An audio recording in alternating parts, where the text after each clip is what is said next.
Hello, hello, my name is Clark Heron, aka the Harry Hobo, and welcome to episode number 11 of AKA Sports.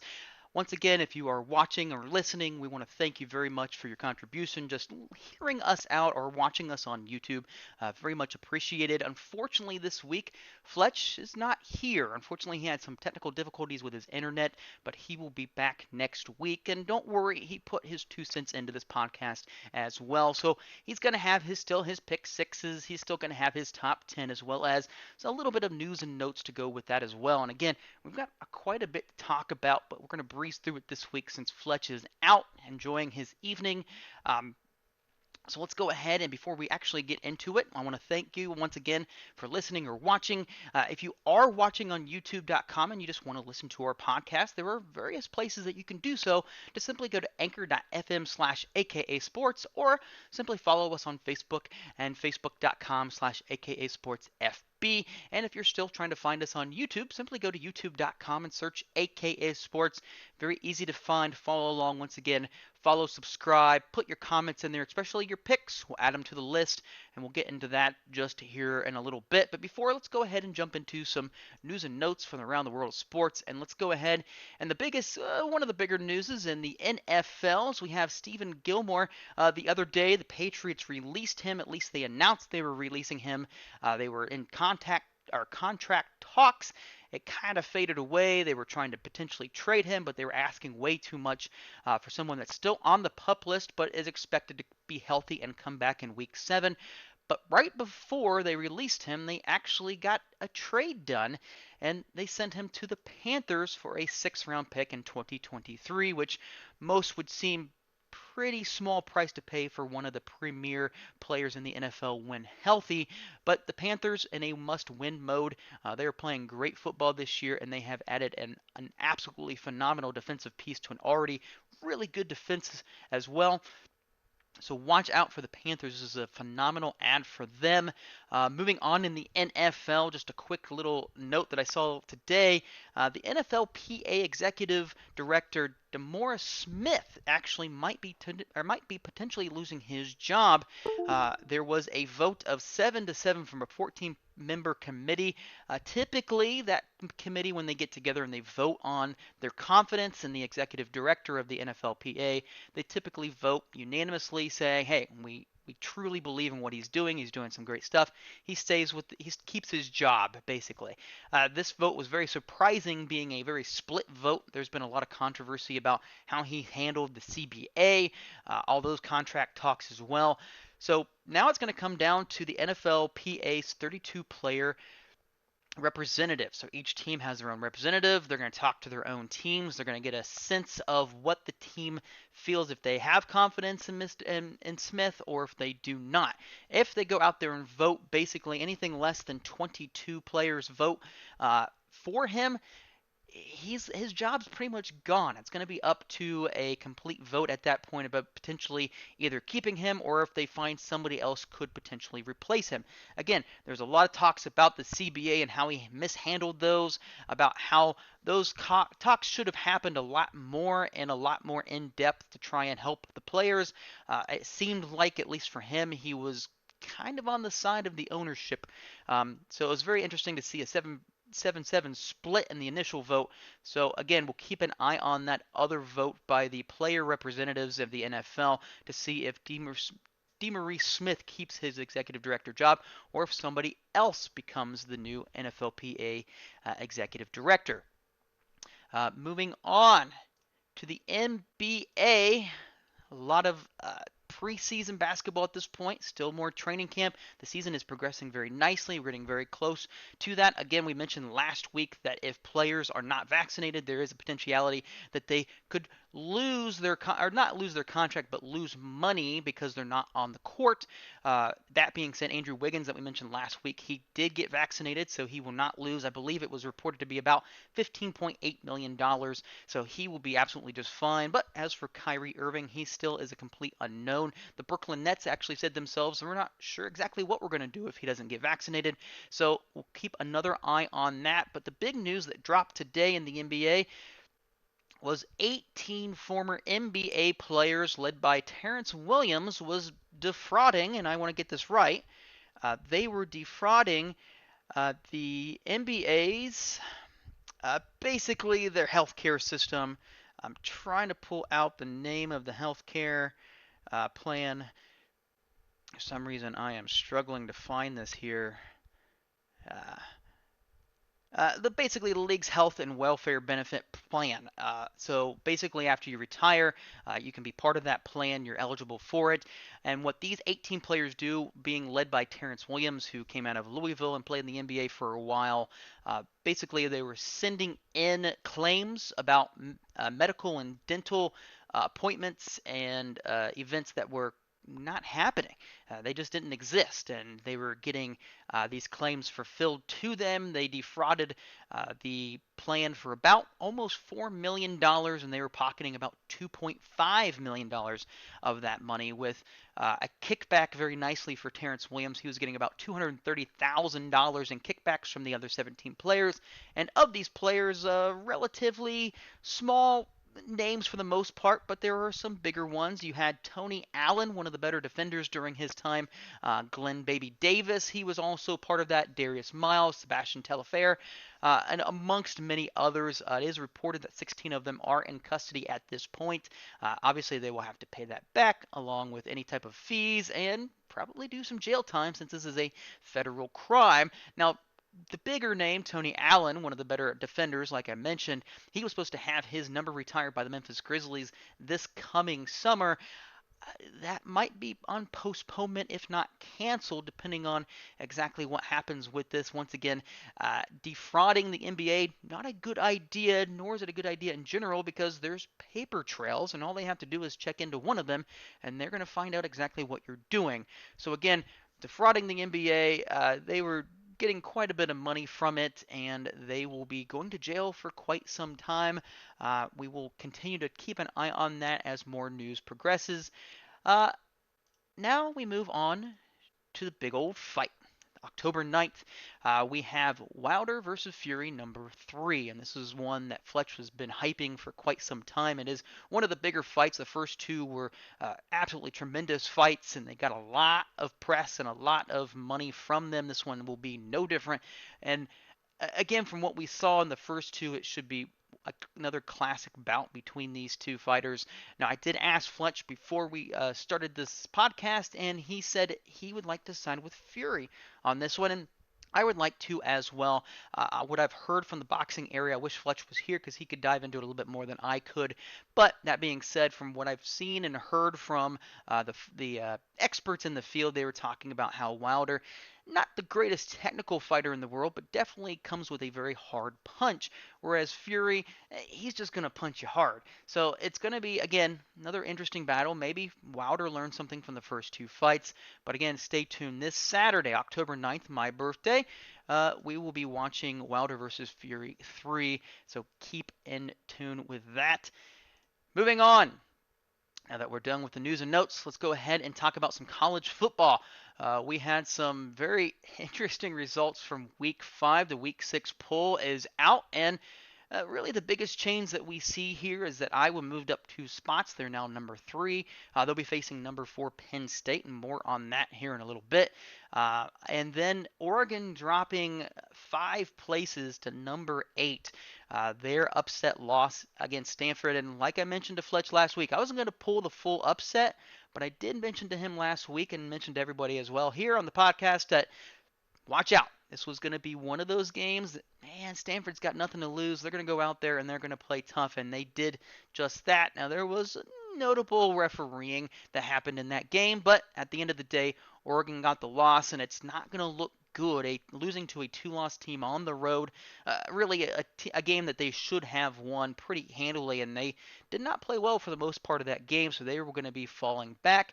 But for the other big notable games last week, we had number 1 Alabama hosting number 12 Ole Miss, and again, there's a lot of talk about Ole Miss. I even mentioned in last week's podcast that this could be one of those games where, much like the Florida game, a little bit back and forth early on, and then Alabama pulls away.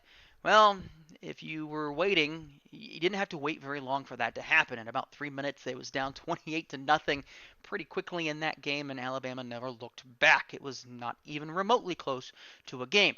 The other big game last week, number 2 Georgia hosting number 8 Arkansas, and again, one of those games that maybe Arkansas playing hot, KJ Jefferson leading the offense out there. Maybe they could hold tight. Maybe Georgia pulls away late. Oh, once again, about 3 minutes in, Georgia's up. I think it was 28 nothing pretty quick. It was a drive, it was another drive, it was a blocked kick and return for a touchdown, recovered for a touchdown, another touchdown as well. Stinson Bennett was the starting quarterback with JT Daniels out. He did not look good and was not healthy for this game. Didn't have to throw the ball very much. They ran all over Arkansas. That one was a complete and utter blowout. So again, top two teams clearly look like the top two teams, getting some nice key ranked wins last week. Another game highly ranked was Cincinnati at number 7 going on the road to Notre Dame. And again, this was a game like I mentioned last week, and Fletch and I talked about it. We hadn't seen the best from either one of these teams really put it together for one complete game. We saw a half against Wisconsin for Notre Dame, and there's times, bits and pieces that Cincinnati looked good on both sides of the ball, depending on who they played, but they struggled against Indiana earlier this year.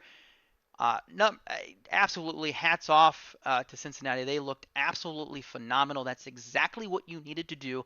And the biggest game on your schedule for the rest of the season, they have no more ranked opponents. They looked really, really good, complete top to bottom, both offensively and defensively. Got an absolutely key win. And what I liked about the AP poll, and again, not the biggest fan of the AP poll because it can be a little bit of a popularity contest. I did like the fact that they put Cincinnati above Oklahoma this week. And again, biggest one on their resume. This was more of a playoff eliminator. Notre Dame's completely out of the picture. I don't see any way that they can make it back into the frame. They've got to figure things out on the offensive side of the ball. Well done to Cincinnati, Luke Fickell and company. You played absolutely great. All you have to do is win out. I can guarantee you one of those 4 spots is going to be sitting there for you, but you got to win out. Speaking of Oklahoma, it was another game I mentioned to Fletch that, again, going into Kansas State, Bill Snyder Family Stadium, not the easiest place to play. And Oklahoma struggling, I figured it was going to be maybe an upset of the week, and Kansas State hanged in there. Again, Oklahoma can't put people away, and they struggle on offense. Very slow starts to their games, and they almost lost this game. So now they happen to fall back a spot at number 6. I'm totally fine. A little surprised they didn't put Oregon in front of Ohio State because they beat them in Columbus, but I'm fine. It's a two loss Stanford team that they lost to, so I can understand where maybe that mindset is. We'll see what the committee does, depending on what happens when we get a little bit closer to the playoffs. Another big game, another surprising game was Kentucky upsetting Florida at home. Absolutely phenomenal game from Kentucky. Florida kind of looking very, very slow and tired after a very close game against Alabama the week before. They got caught napping a little bit, and Kentucky gets the big win.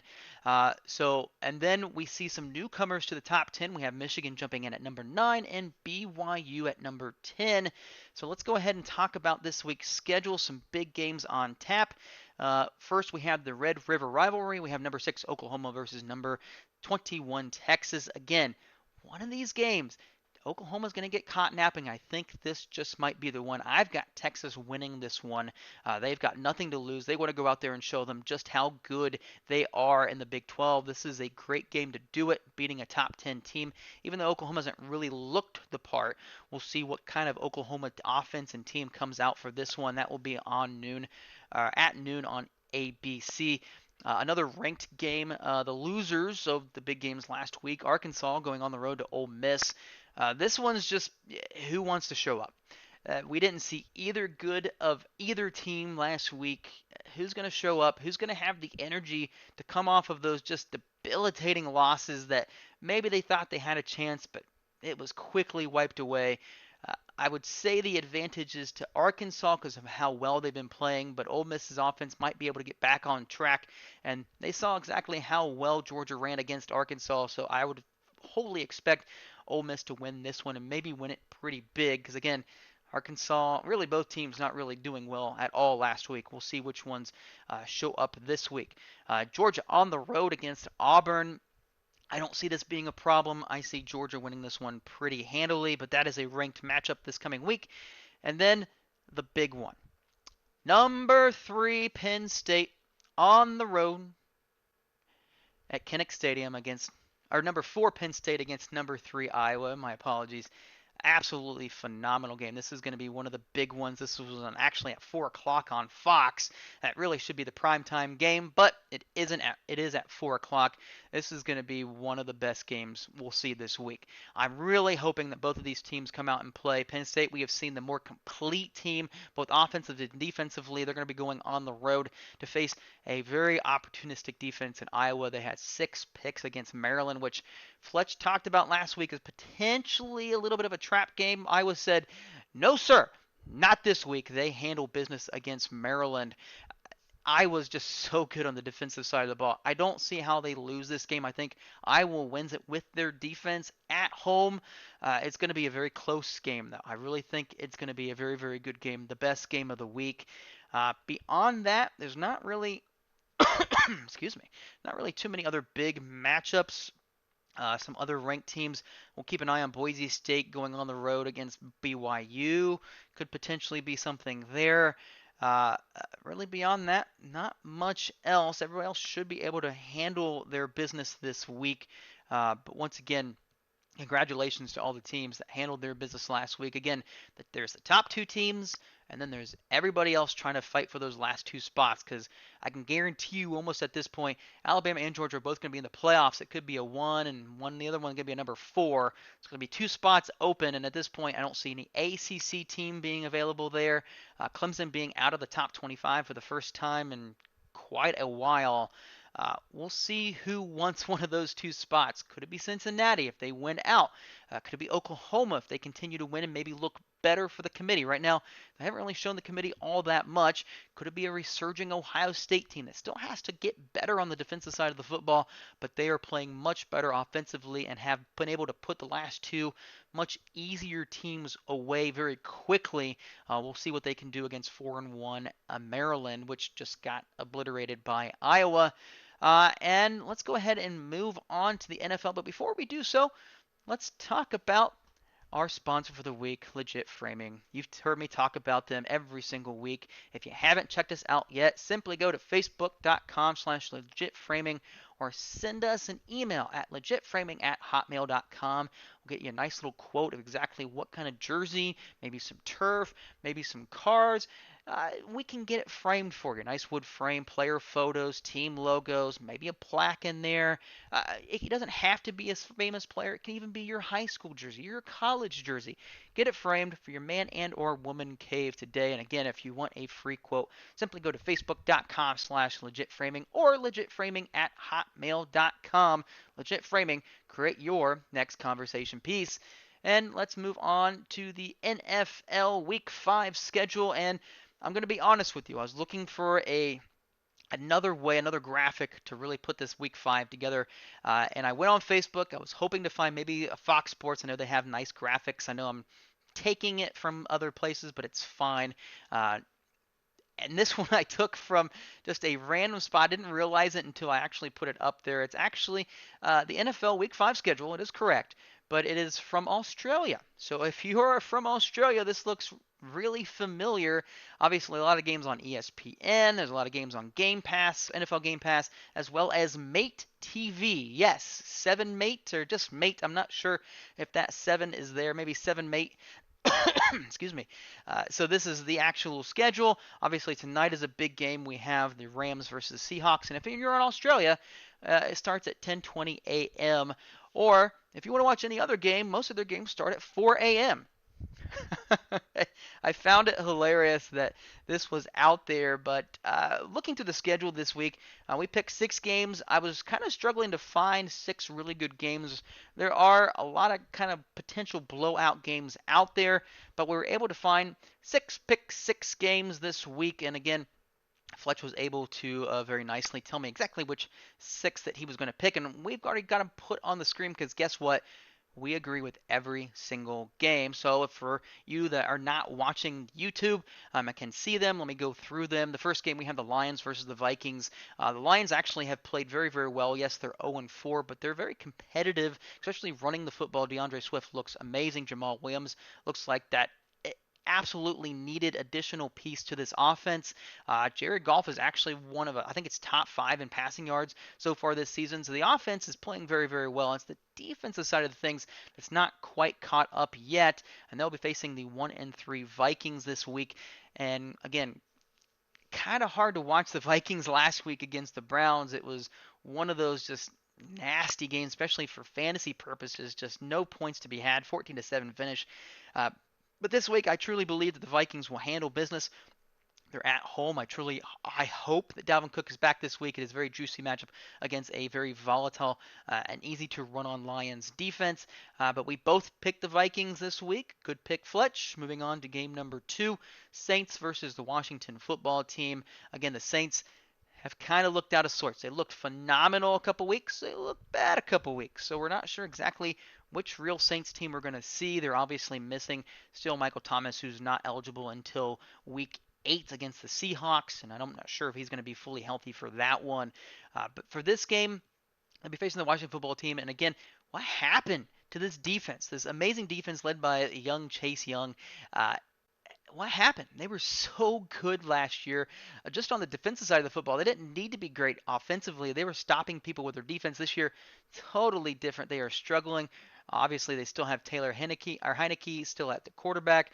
Gibson's a little bit banged up, but both Fletch and I have the Washington Football Team winning this game because we just can't trust the Saints and Jameis Winston. We don't know who's it going to be, which team is going to show up against the Washington Football Teams. We both take WFT for the win this week.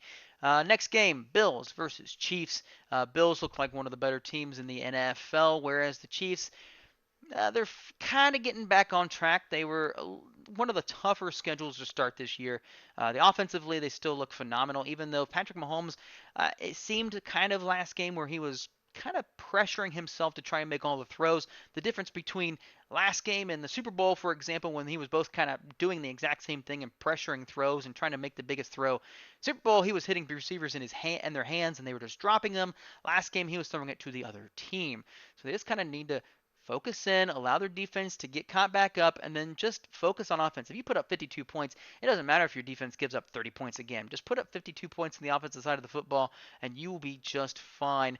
But for this game, we both have the Buffalo Bills, who have played absolutely awesome on defense. They are one of the better teams defensively in the NFL, and their offense looks just as good as last year. Both of us have Buffalo winning this game. Moving on. Packers versus Bengals in Cincinnati. Aaron Rodgers, if you just take away game 1, this Packers team looks just as good as they did last year, and Aaron Rodgers and company, especially with Devontae Adams and a healthy Aaron Jones, they are putting on an offensive clinic, and defensively they're playing good enough just to get them through, especially with their offense being as good as they are. As for Cincinnati, they've looked a lot better, and they're actually 3-1, tied for the division lead with both the Browns and the Ravens. Cincinnati looks good. Joe Burrow looks very, very healthy this year. He's not running it as much as he did his rookie season, obviously after the knee injury, but he is passing it very, very, very well. Very much expected to see maybe this is maybe a little bit more of a higher scoring game, especially with the potentiality of Joe Mixon being out for this game. But they might get uh, T. Higgins back for this game. So for fantasy purposes, definitely play T. Higgins if he is in, but keep an eye on the running back situation if Mixon is out. It is already reported, the offensive coordinator stated that they were going to be going with a little bit of a mix of running backs. So I don't think there's going to be one that really takes over the full role there. It might be P. Ryan being the first 2 down back, whereas Chris Evans, rookie out of Michigan, coming in to be the pass catching running back for third down. Again, should be a high scoring game. Want to be one of the more entertaining games this week. Fletch and I both have the Packers winning this one simply because Aaron Rodgers is just that good. Moving on, Browns versus the Chargers. Chargers just lost on Monday night to the Raiders. Or no, they just beat the Raiders on Monday night. My apologies. They actually looked really good. They held the Raiders to 0 points in the first half. Austin Eckler looked really, really good, especially for fantasy purposes. He was one of the better players last week. As for the Browns, a very struggling game. They really struggled last week. Offensively, they haven't quite figured it out. There is news that Baker Mayfield's left shoulder has a slightly torn, partially torn labrum. Shouldn't affect his passing ability, maybe more of his running, but he's taking first team reps. He's still going to be out there playing. They need to get the run game going. They have to be more consistent on offense, a little bit more balanced offense. Defensively, they're still playing very, very good. Both Fletch and I, a little bit of a surprise, but we both went with the Browns winning on the road this week, going out to LA. I'm not sure what it is about the Chargers. I know they're playing very, very well, but I know the Browns defense can get after the quarterback, and I think that disruption is going to be the reason why we picked both picked the Browns to win this week. And lastly, for the pick six, we have the Cardinals versus the 49ers. And yes, as a 49ers fan, I've gone to the well twice, and I will not be fooled again. I am going, along with Fletch, is going with the Cardinals. The Cardinals are just one of the better teams. They are the only undefeated team left in the NFL. They'll be going on the road to San Francisco, where again, should be a pretty high scoring game. Defenses aren't super fantastic. The Cardinals have been a little bit opportunistic this season. Byron Murphy has been very, very productive in the secondary for the Cardinals. But this, again, should be a very high scoring game. Trey Lance will get the start more than likely. There's a lot of news about Jimmy Garoppolo potentially not being available this week. So Trey Lance should be able to get the start this week. We're going to see, should be some high scoring. Deebo Samuel has been absolutely phenomenal. But we both have the Cardinals and Kyler Murray staying undefeated to move to 5-0. And now let's go ahead and move to our top 10 rankings, and we have them on the board if you are watching on YouTube. But for our friends that are listening to our audio podcast, and we thank you once again, uh, this is our top 10. At number 10, both Fletch and I have the Dallas Cowboys. Again, I like what they're doing, especially opportunistic defense. It's very surprising to see their defense. Everybody kind of went into the season, including ourselves, that the Cowboys would not really be great on defense once again, but they have been great. And offensively, they've been super balanced. 133 passes to 124 rushes. They've been super balanced this year, which isn't ideal for fantasy, especially when they're blowing out people when they blew out the Carolina Panthers last week. But we both have the Cowboys. Now at number 9, Fletch has the uh, Las Vegas Raiders at number 9, and I have the Carolina Panthers. Now I know the Panthers just lost to the Cowboys, but I truly believe that Panthers defense, especially with Stephon Gilmore added to the list, and getting Run CMC back is the reason why I have them just one spot ahead. Yeah, you could argue you could put the Panthers at number 10 and Cowboys at number 9 because of that win last week. Pretty big win. But you didn't have those two big pieces, and I get it. Credit to Dallas, but I think with those pieces coming back and being healthy, you're going to see a much, much better Panthers team. As for the Raiders, loss on Monday night, still has them at number 9. Again, it's still one of the better teams in the NFL. Biggest problem is their head coach, in all seriousness, at least in my opinion. You just don't know what you're going to get week in and week out with Coach Gruden. You could get a great offensive game plan, or you could kind of do a little bit of a wild card, but he has them at number 9 for now. At number 8 is where I have the LA Chargers. Great win on Monday night. They look really, really good, even though I have them losing this week to the Browns. They still are a very, very good team, and I think they will make some waves potentially in the playoffs. At number 8, Fletch has the Green Bay Packers, and really kind of flip flopped. He has the Chargers at number 7 and the Packers at number 8. Again, he likes the Chargers just a little bit more. As for the Packers, it's Aaron Rodgers. It's really his show. It's his offense. They've been playing very, very good football. Could easily have them up higher, and I'll talk about them here and again in a second. At number 7, I have the Baltimore Ravens, and Fletch has the Baltimore Ravens at number 6. So we're really, really close on our rankings, and just like I mentioned, the Packers I have at number 6. I think they're slightly better than the two teams we just mentioned. So overall, basically the exact same 5 teams in our 6 through 10 slots, except for I have the Panthers inside the top 10, and he has the Raiders. Moving on to our top 5. For my top 5, I have number 5, the Cleveland Browns, the number 4, the Buffalo Bills, number 3, the Tampa Bay Buccaneers. The number 2 slot goes to the LA Rams. And at number 1, the only undefeated team in the NFL, the Arizona Cardinals. And as for Fletch, we have the exact same 5 teams, just slightly different order. He has the Browns at number 5, the Buccaneers at number 4, the LA Rams at number 3, the Cardinals at number 2 and the Buffalo Bills at number 1. And I can guarantee you right now, the reason he has the Buffalo Bills up there is because of how great their defense is and how good their offense can be. Probably one of the more complete teams out there, even though they do have one loss on their resume. I'm going to put the Cardinals at number 1. I've got the Bills at number 4. I would like to see them beat one of the really high-end teams. I know they beat the Chiefs, but Chiefs aren't playing overly great. We don't have them anywhere in the top 10. I'd like to see them really handle someone that's not weaker competition. Uh, Once that happens, I can easily put them in my top 2. For right now, I have them at number 4. But anybody in these top 4 slots are just really good teams. The Rams misstepped once. The Buccaneers misstepped once, but I've got the Cardinals at number 1. Again, he has them at number 2, probably again because of how good Buffalo Bills have been playing. We'll keep an eye on this week as we have some, again, some very interesting games. Not too many of them, but we do have our first London game. So for fantasy purposes, keep that in your memory bank. That at 9:30 a.m. is their start time for Eastern Standard Time. So if you have any players going, make sure that they're out of your flex position in case you have some potentially injured players that you have to move around for your opportunities and for your roster. Again, tonight we have the Rams versus the Seahawks. Again, if they are in your flex, get them out of your flex. Really, any potential big news this coming week? Calvin Ridley did not make the trip to London. He stayed home for a personal reason. I'm not sure exactly what that's about. Maybe we'll get some more news as the weekend progresses, but he did not make the trip to Atlanta. So maybe much more of Cordero Patterson. Maybe we'll see Mike Davis more in the backfield. We'll see what happens there. Maybe this will be the first week Kyle Pitts gets his first touchdown catch of his rookie campaign. Beyond that, keeping an eye on Big Ben, he should be able to play this week, and there is a lot of conversations about Teddy Bridgewater progressing through the concussion protocol very easily, or pretty well at this point. I wouldn't say easily, but progressing very well. There is potentiality that he could play this week, and the Broncos absolutely need him after we saw what Drew Lock can and cannot do, obviously, here in the NFL. Again, Run CMC is on track. The coach is hopeful that he may be able to play this week. They are at home against Philadelphia. If he is healthy, put him in your lineup. They are going to use him. They are not going to slow play him in. If he is healthy, they are going to play him. So have him in your roster.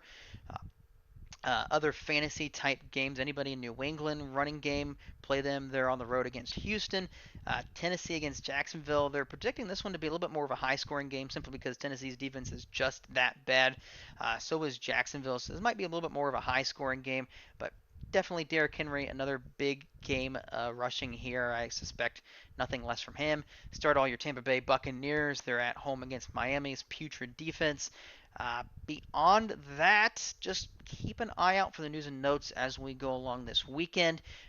Hopefully, each and every single one of you gets a nice win, or maybe at least keep somebody else from doing well by making some nice savvy pickups for the following week. Once again, our top 10, I'll run them down here.